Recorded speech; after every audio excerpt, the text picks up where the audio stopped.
नमस्कार, मैं सुष्मिता मिश्रा। आप देख रहे हैं 4PM न्यूज नेटवर्क। अपने नफरती और मुस्लिम विरोधी बयानों को लेकर हमेशा चर्चा में रहने वाले बीजेपी विधायक टी राजा सिंह ने ओवैसी को लेकर विवादित बयान दिया है। उन्होंने कहा है कि मुसलमानों का वोट हमें नहीं चाहिए, वे बीजेपी को वोट देंगे भी नहीं। बीजेपी नेता दिमाग में एक बात अच्छे से बिठा लें, जो एनर्जी आप मुसलमानों के पीछे खर्च करते वही हिंदुओं पर खर्च करोगे तो ज्यादा बेनिफिट होगा। आपको बता दें, टी राजा सिंह हैदराबाद की गोसा महल सीट से बीजेपी विधायक है।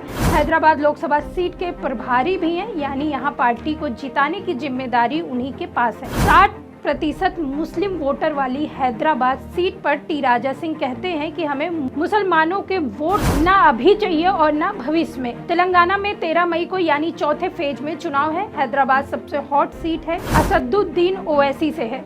ओवैसी खास तौर से टी राजा के निशाने पर रहते हैं। एक इंटरव्यू के दौरान उन्होंने ओवैसी को डुप्लीकेट मुसलमान और माफिया सपोर्टर बता दिया। उन्होंने इस इंटरव्यू में क्या कुछ कहा, हम आपको बताते हैं। जब रिपोर्टर ने सवाल किया कि आप रैलियों में मुसलमानों और मुगलों को टारगेट करते हैं, मुंबई में दिए भाषण पर आपके खिलाफ FIR हो गया, आपको नहीं लगता आपकी पॉलिटिक्स विवादों पर ज्यादा टिकी है?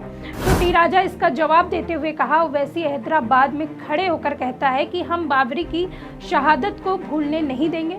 तो ठीक है, हम भी नहीं भूलने देंगे। हमारी कार सेवा यहाँ तक नहीं रुकेगी, ये मंदिर निर्माण के बाद भी चलती रहेगी। बाबरी का ढांचा टूटने पर भारत का मुसलमान दुखी हो रहा है, ओवैसी रो रहे हैं। अभी तो काशी मथुरा बाकी है, ताजमहल बाकी है, हमारा विष्णु स्तंभ बचा हुआ है। भोजशाला में सरस्वती माता का मंदिर तोड़कर ये लोग वहाँ नमाज पढ़ते हैं। अभी यह सब कुछ लेना बाकी है। जहाँ भी जाता हूँ धर्म की बात रखता हूँ। जिन लोगों ने मेरे धर्म का सर्वनाश करने की सोच रखी थी, लव जिहाद को बढ़ावा दिया, लोगों का धर्मांतरण करवाया, मेरे मठ मंदिरों को तोड़ा, उनका इतिहास तो मैं जगह जगह जाकर बताऊंगा ही। वहीं दूसरे सवाल में जब ये पूछा गया कि आपकी पार्टी कहती है सबका साथ सबका विकास, आप कहते हैं मुझे मुसलमानों का वोट नहीं चाहिए, ऐसा क्यों? उन्होंने अपने जवाब में कहा कि मुझे मेरे विधानसभा क्षेत्र में रहने वाले एक भी मुसलमानों का वोट नहीं चाहिए। हमारी लड़ाई उन्हीं से। तेलंगाना में हम गौ हत्या के खिलाफ लड़ाई लड़ते हैं, लव जिहाद के खिलाफ आवाज उठाते हैं, इसलिए मुसलमान मुझे वोट नहीं देते, इनका वोट मुझे नहीं मिलने वाला, तो मैं इनसे आस भी नहीं लगाता। जो गौ माता को काटता है उनका वोट मुझे नहीं चाहिए, और आज नहीं भविष्य में भी नहीं चाहिए।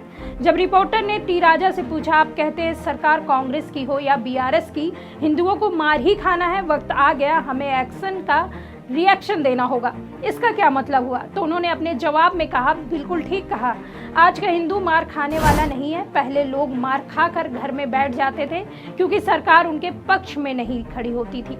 लोग कहते थे कि अगर कुछ कहेंगे या करेंगे तो उनके ऊपर FIR हो जाएगी, हमला भी हो सकता है, कहीं कोई उनकी बहन बेटियों को उठाकर भी ना ले जाए। वहीं रिपोर्टर ने जब ओवैसी के बारे में पूछा, क्या आपसे उनकी मुलाकात हुई, तो जवाब में उन्होंने कहा, मेरी रैलियां होती हैं, वहां से 1000 मीटर तक ओवैसी या उनके आदमी नहीं दिखते। ये लोग सिर्फ मीडिया के सामने ही पुकारने वाले लोग हैं, आमने सामने की लड़ाई लड़ने की आज तक इनकी हिम्मत नहीं हुई। ओवैसी की पार्टी ने हमेशा आतंकवाद का समर्थन दिया है। यूपी में माफिया मुख्तार अंसारी मरता है तो ओवैसी को दर्द होता है, कहीं किसी आतंकवादी को शूट किया जाता है तो ओवैसी सरकार के खिलाफ ट्वीट करने लगते हैं, तो वे खुद को मुसलमानों के नेता होने की बात कहते हैं, जबकि असल में वे उन्हें धोखा देने वाले डुप्लीकेट मुसलमान हैं। जब तक तेलंगाना में मुस्लिमों का विकास नहीं हुआ, सिर्फ ओवैसी और उनके परिवार का विकास हुआ है। यहाँ पीढ़ियों से रहते आए मुस्लिम आज भी गरीब है। यहाँ के लोग ओवैसी की असलियत जान लेंगे, तब तक वह अपने आप खत्म हो जाएगा। मुख्तार अंसारी की मौत के लिए भी उन्होंने सवाल पूछा, तो उन्होंने कहा कि मुख्तार की मौत पर भी ये सवाल रिपोर्टर ने पूछा, क्या मुख्तार की मौत पर परिवार ने उन्हें जेल में जहर देने की बात कही है, इस पर आप क्या सोचते हैं? तो उन्होंने जवाब दिया, मुख्तार अंसारी की पोस्टमार्टम रिपोर्ट आ चुकी है, 1 महीने में फाइल रिपोर्ट भी आ जाएगी। मैं मानता हूँ कि मुख्तार को जेल में नहीं बल्कि बीच चौराहे पर खड़ा करके मारना चाहिए था। उसने जैसे 500 राउंड फायरिंग करवाकर विधायक कृष्णानंद राय का मर्डर किया था, उसी तरह उसे भी सबके सामने मारना चाहिए था। लोगों की जिंदगी मुख्तार ने बर्बाद की है, अब उनका परिवार भी इसी राह पर चल रहा है। अगर योगी आदित्यनाथ यूपी के CM नहीं होते तो वहाँ का कोई हिंदू सुरक्षित नहीं होता। आज यूपी में जबरदस्त लॉ एंड ऑर्डर है, वहाँ का क्राइम रेट भी कंट्रोल में है। अब बड़ा सवाल उठता है कि मोदी सरकार जो सबका साथ सबका विकास करने की बात करती है, तो वहीं जो टी राजा हैं, बीजेपी के नेता हैं और बड़े नेता हैं और उनका नाम भी है, लेकिन इस तरह से विवादित बयान देने पर इन पर कोई भी रोक नहीं लगाया जाता, यहाँ तक कि इनको सपोर्ट किया जाता है और लोकसभा चुनाव का प्रभारी भी बना दिया जाता है।